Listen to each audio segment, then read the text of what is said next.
Edward James, el mecenas de las artes y poeta inglés, descubrió México en sus 30 y tantos, y el país cautivó su imaginación de inmediato. Nuevas amistades y la compra de tierras en México le permitieron embarcarse en nuevas aventuras en el mundo del arte surrealista, al que se había unido desde sus 20 y tantos años. Las imágenes usadas en esta presentación pertenecen todas al archivo Edward James del Western College, escuela dedicada a la enseñanza de las artes y la conservación, fundada por James después de que cediera una gran parte de sus propiedades para establecer una fundación en 1964. Western College abrió sus puertas en 1971. Edward James nació en Escocia en 1907, en el seno de una familia inglesa de origen americano, adinerada y poseedora de grandes propiedades. En 1929 hereda la propiedad de West Dean en Sussex, al sur de Inglaterra, y comienza a usar su riqueza para patrocinar a artistas, compositores y músicos europeos. Para mediados de los 1930s, sus intereses artísticos se centran en el surrealismo y encuentra un papel como mecenas de artistas tales como Salvador Dalí, René Magritte, Pavel Chelysev, adquiriendo muchas de sus obras y construyendo una de las más importantes colecciones de arte surrealista en el mundo. Contribuyó a la Exposición Internacional del Surrealismo de Londres en 1936 y financió y coeditó la revista Minotaur de París. Luego de asistir a Dalí con su exposición Sueño de Venus en la Feria Mundial de Nueva York en 1939, James se queda a vivir en Estados Unidos, en Los Ángeles y sus alrededores. En 1944 realiza su primera visita a México, donde le fue posible quedarse en casa de uno de sus viejos amigos de la Universidad de Oxford, Geoffrey Gilmore, en Cuernavaca. Probablemente durante su segunda visita a México en 1945, James conoce a la nómada Leonora Carrington, pintora surrealista que había dejado Europa para establecerse en México. James de inmediato reconoció el poder creativo y pericia técnica de Carrington y organizó su primera exposición de pintura en la Pierre Matisse Gallery en Nueva York, a principios de 1948. La exposición fue un éxito. James rápidamente adquirió varias obras magnas de Carrington, incluyendo el retrato de la afinada señora Partridge, La Giganta y La Casa de Enfrente. Esta última es la única de entre los grandes cuadros de la artista que aún posee la Fundación Edward James. La correspondencia entre James y Carrington comienza en 1946 y se extiende hasta 1981. Consiste en más de 90 cartas y telegramas que se enviaban mutuamente. Las cartas revelan una amistad cercana, no sin momentos de tensión ocasionales, y el ideal creativo que compartieron. Esta es la imagen de una carta de Carrington para James, del 11 de noviembre de 1946. La artista describe un cuadro que está casi terminado. Lo llama Paisaje Marino. Fue luego retitulado como La Giganta o La Guardiana del Huevo. Las siguientes palabras son cita textual de la carta. Querido Edward, fue de lo más dulce de tu parte enviarme esos pinceles. Ya he terminado prácticamente el paisaje marino y Chiqui va a tomar una foto para que veas cómo quedó. Estamos muy satisfechos con él. De hecho, es una suerte de giganta con cara de luna en un campo de trigo, que es también su pelo, dorado.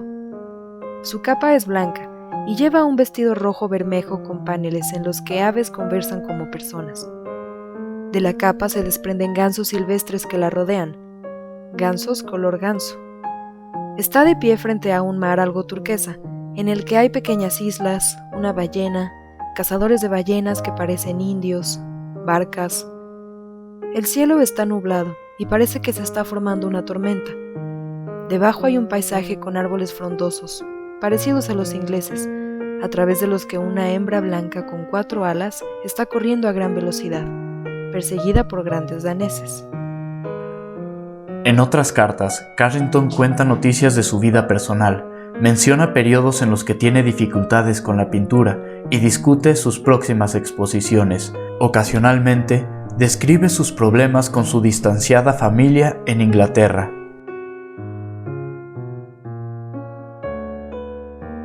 Aquí vemos una página del artículo de Edward James en el folleto promocional de la primera exposición de Leonora Carrington en la Pierre Matisse Gallery de Nueva York en 1948.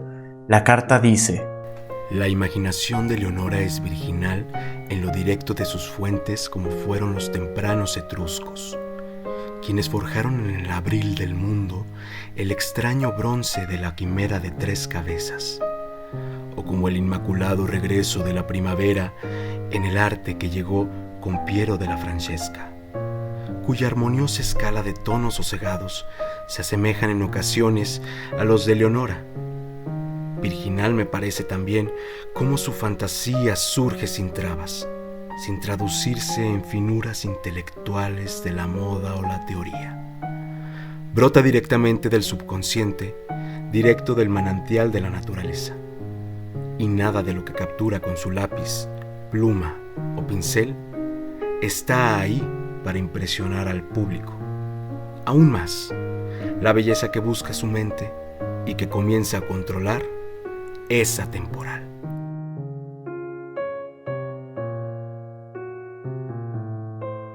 James a menudo se quedaba en la casa de Leonora cuando visitaba la Ciudad de México.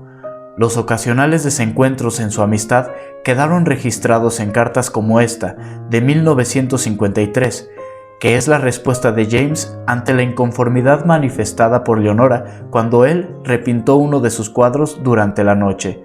James dice: Debí pedirte permiso específicamente antes de tocarlo, y estuvo mal hacerlo. Así es que, si tu regaño fuera solo por hacerle esto a ese cuadro, no tendría por qué escribirte. Ojalá, ya que lo que hace de esto tomar un aspecto más serio es que te remontaste al principio y condenaste que tocara cualquiera de tus cuadros, aun cuando yo lo hice, no solo con tu consentimiento, sino que en la primera ocasión, porque tú así lo sugeriste.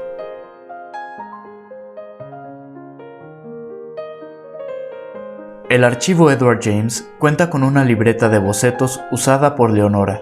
En ella hay sobre todo apuntes rápidos de peculiares figuras humanas y semihumanas y criaturas imaginarias de ensueño que constituyen el sello particular de su obra. Contiene otros dibujos de criaturas imaginarias, como el que aquí vemos, que también incluye anotaciones en francés. Pertenece a un grupo de dibujos en el archivo realizados probablemente para 6 tapices comisionados por James a finales de los 40.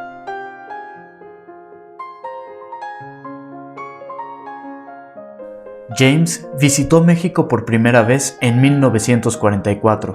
Pasó 2 meses y medio de gira, haciendo viajes desde Cuernavaca. No pasó mucho tiempo antes de que se convirtiera en íntimo amigo del encargado de la oficina de telégrafos de Cuernavaca, un hombre llamado Plutarco Gastelum. En su segunda visita, en 1945, descubrió la profusión de orquídeas silvestres en las tierras altas de Xilitla, en el bosque subtropical de esta región del estado de San Luis Potosí. En 1947, James y Gastelum compraron una plantación de café cerca de Xilitla, misma que James quería transformar en un jardín del Edén. El primer paso de este proyecto fue la creación de un vasto jardín semitropical y en parte silvestre sobre la ladera de la montaña, con gran variedad y número de orquídeas.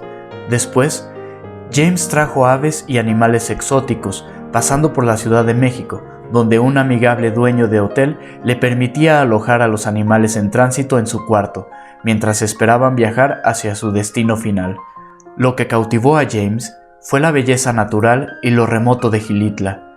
Había estado buscando un lugar donde poder retirarse del mundo, un lugar de belleza y colores vívidos, donde poder soñar e imaginar. En una carta al director de cine James Bridges, le escribe sobre su rancho con estas palabras: El rancho completo está en las laderas de la montaña. Vamos de arriba a abajo por la ladera, con el sonido perpetuo de las cascadas que caen en torrentes desde las piedras calizas hasta las pozas de piedras con formaciones marmóreas naturales. El lugar adquirió el nombre de Las Pozas por estas pilas de agua naturales. Vemos aquí una fotografía que James describe en la carta que acompaña como la tercera historia de mi primera torre incompleta aquí en la jungla. La entrada o torre de entrada a nuestro rancho.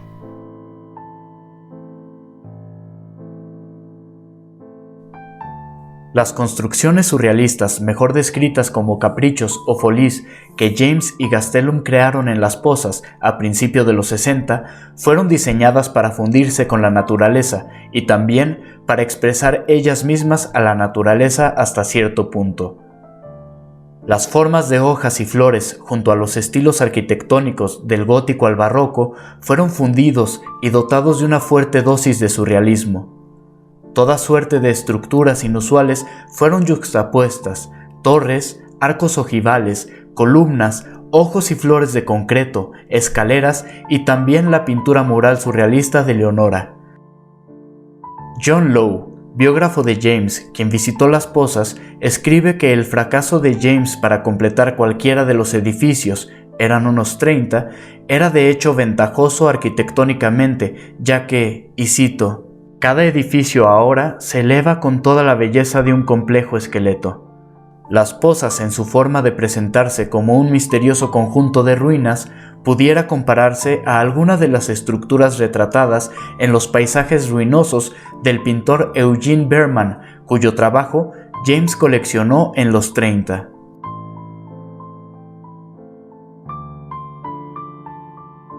James se iba de Las Pozas por periodos largos, pasando tiempo en la Ciudad de México y Los Ángeles, donde tenía una casa, y haciendo viajes a Inglaterra y varios países en Centro y Sudamérica.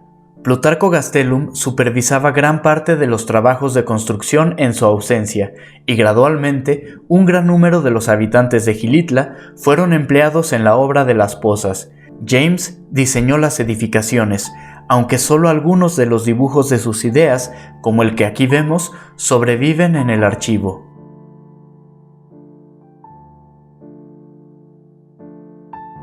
En Las Pozas, James estaba absorbiendo la historia y mitología del municipio de Xilitla y enriqueciéndolo con sus propios relatos fantásticos. En una larga carta, sin fecha, escrita a Leonora, probablemente a principios de los 50, James teje una historia de cómo los primeros habitantes de Xilitla, que llama los xilitloancianos, descienden del norte en aproximadamente 10.000 a.C., de una raza ahora totalmente extinta, montados en fuegos.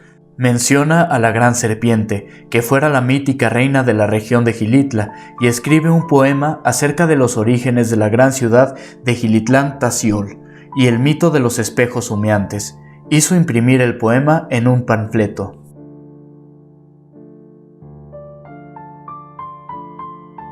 Katy Horna, nacida en 1912 y muerta en 2000, fue una fotógrafa surrealista y fotoperiodista mexicana nacida en Hungría. James la conoce en México a través de su amistad con Leonora Carrington, probablemente en los 50. Fueron al parecer amigos y existen fotografías de James tomadas por Horna en el archivo de Edward James. Solo se cuenta en cambio con una sola carta que Horna le escribe en 1968. Aún así, el archivo posee un ejemplo interesante de su trabajo, una fotosecuencia titulada Historia de un vampiro, sucedió en Coyoacán en 1962. Esta es una de las fotografías de dicha serie.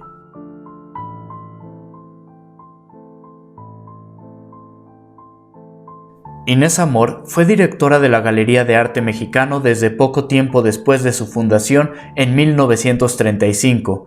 Su correspondencia con James en el archivo comienza en 1953. Compartían su interés por la obra de Leonora Carrington y Amor asistió a James con la compra de sus cuadros. Es evidente que fueron amigos, ya que en una parte de la correspondencia James le cuenta asuntos personales. En esta carta de 1976, Amor le escribe a James lo siguiente: Debí escribirte el mes pasado para agradecerte por todo lo que hiciste para que fuera posible la exposición de Carrington en el Centro de Relaciones Interamericanas en Nueva York. Sin tu ayuda, no podríamos haber organizado tal exposición, no solo por los cuadros que enviaste, sino por tu apoyo moral a la idea de hacerla y por tu muy esclarecedora introducción para el catálogo. El poeta John Betjeman fue amigo de James desde que ambos estudiaron en la Universidad de Oxford y James publicó la primera antología poética de Betjeman en 1931. En los 50, James comienza a escribirle de nuevo y, como en sus largas cartas dirigidas a otras amistades, incluye extensas descripciones del paisaje alrededor de Xilitla que tanto había capturado su imaginación. En esta carta le escribe desde Jamaica. Mi paisaje en México, cerca de Xilitla, tiene toda la exuberancia de Jamaica, pero es más variado por sus cambios y contrastes dramáticos. Estos contrastes los proveen las notables idiosincrasias de la región, sus escarpadas formas, sea cima de montaña o austero barranco, cada pináculo de roca o saliente, cavan una verdadera extravagancia de fantásticos arabescos, enriquecida y suavizada por todo tipo de lechos, musgos, trepadoras y orquídeas salvajes. Son más notables en mi parte de México por la forma abrupta en que la tierra sube desde el nivel del mar. Hasta ahora, no he visto en Jamaica nada que se compare con los estupendos efectos de altura y distancia que tenemos en todos lados alrededor de Xilitla. Tampoco las formas de las piedras, ni los precipicios, ni los riscos colgantes. Me parecen la mitad de nobles y al mismo tiempo raros, como son en los alrededores de Xilitla. Creo que la palabra raros es significativa, ya que James, que fue siempre un admirador de la belleza natural y el poder espiritual, se sentía llamado particularmente por los paisajes con efectos dramáticos y espectaculares en su imaginación. Las ideas de altura, contraste y rareza derivados de los paisajes circundantes fueron encarnados por las estructuras que creó en las pozas.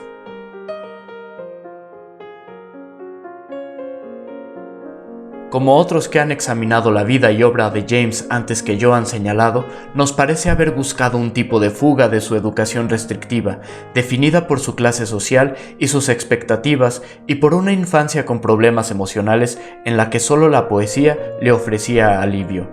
México, al parecer, y en particular sus propias creaciones en las pozas, le ofrecieron una especie de conclusión a esta búsqueda.